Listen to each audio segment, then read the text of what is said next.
Assalamualaikum warahmatullahi wabarakatuh. Oke, balik lagi ke pelajaran Penjas. Kita akan ngebahas menganalisis konsep pengukuran kebugaran jasmani. Oke, ada apa aja sih di menganalisis konsep pengukuran jasmani? Kita lanjutkan ya. Menganalisis konsep pengukuran kebugaran jasmani. Dalam tubuh yang sehat terdapat jiwa yang kuat. Merupakan ungkapan yang benar jika kita dalam keadaan sehat dan bugar. Untuk itu, mari kita menjaga kebugaran jasmani kita. Manfaat yang bisa kita dapatkan bila kebugaran jasmani kita bagus adalah: yang pertama, mencegah terjadinya obesitas; yang kedua, mencegah terjadinya penyakit jantung; yang ketiga, mencegah terjadinya penyakit diabetes; yang keempat, menurunkan tekanan darah tinggi; yang kelima, menambah kecerdasan otak; yang keenam, menurunkan resiko terserang kanker; yang ketujuh, membuat awet muda; yang terakhir adalah meningkatkan kualitas fisik.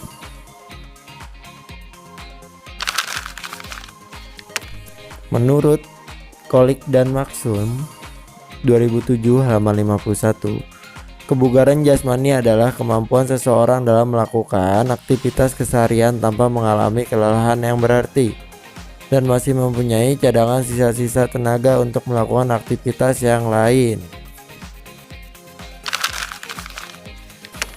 Konsep kebugaran jasmani dapat dibedakan menjadi kebugaran yang berkaitan dengan kesehatan, dengan unjuk kerja atau performance. Kebugaran yang berkaitan dengan kesehatan antara lain ditentukan oleh keempat komponen kebugaran jasmani. Yang pertama, daya tahan jantung, paru-paru, dan peredaran darah. Yang kedua, komposisi tubuh.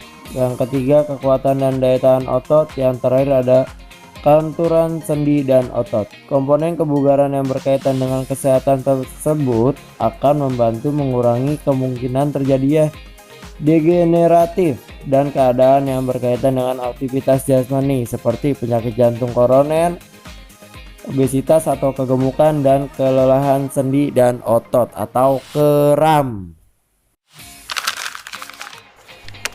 Konsep pengukuran kebugaran jasmani terkait keterampilan dibagi menjadi dua, ada kecepatan dan kelincahan. Kecepatan. Cara meningkatkan kecepatan. Yang pertama adalah lari cepat dengan jarak 40 dan 60 meter atau lari sprint.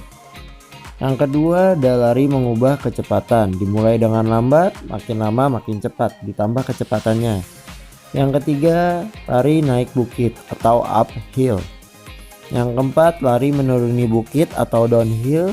Yang terakhir ada lari menaiki tangga gedung. Jacobson Fort, Tada of Japan. Ronnie Baker goes in lane 4 alongside Mike Rogers. Then Jan Volko, watch him get out sharply. Oliver Bromby goes in 7 and CJ Uja in lane 8. So after this, just the women's 1,000 meters to come. But first we'll settle who is the fastest. The men's 60 meters final. Uja going on the outside, Ronnie Baker right in the middle in lane 4.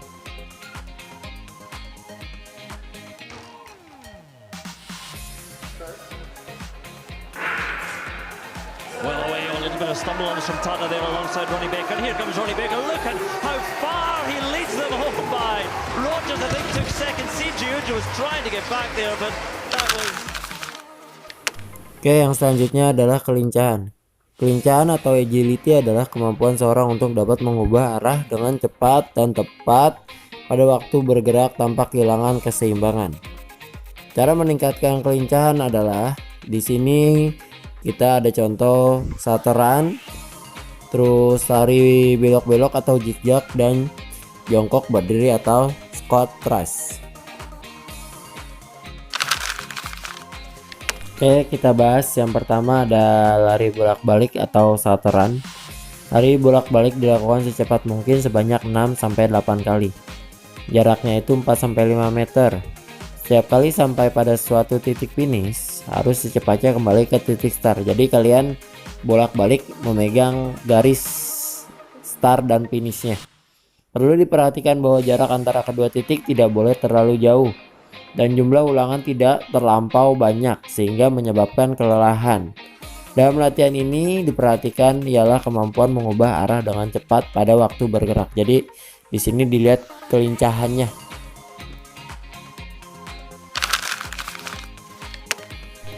Yang selanjutnya ada lari belok-belok atau zigzag. Latihan ini dilakukan dengan berlari cepat secara belok-belok sebanyak 2-3 kali di antara beberapa titik. Misalnya 4-5 titik. Jarak setiap titik sekitar 2 meter. Oke, contohnya kalian bisa lihat ada yang ada di gambar di bawah itu. Jadi itu contoh trek lari bolak-balik atau zigzag. Gerakan jongkok berdiri atau squat thrust. Caranya adalah jongkok sambil menumpukan kedua lengan di lantai. Pandangan ke arah depan, lemparkan kedua kaki belakang sampai lurus dengan sikap badan telungkup dalam keadaan terangkat. Dengan serentak kedua kaki ditarik ke depan, kemudian kembali ke tempat semula. Lakukan berulang-ulang dengan gerakan yang sama. Nah, di bawah itu ada contoh gambar gerakan squat thrust. Jadi gerakannya seperti itu, gerakan squat thrust. Oke, cukup sekian untuk video pembelajaran kali ini. Semoga video pembelajaran kali ini bermanfaat, dan untuk tugasnya nanti dicek di grup kelasnya masing-masing. Saya akhiri, wabillahi taufiq wal hidayah. Wassalamualaikum warahmatullahi wabarakatuh.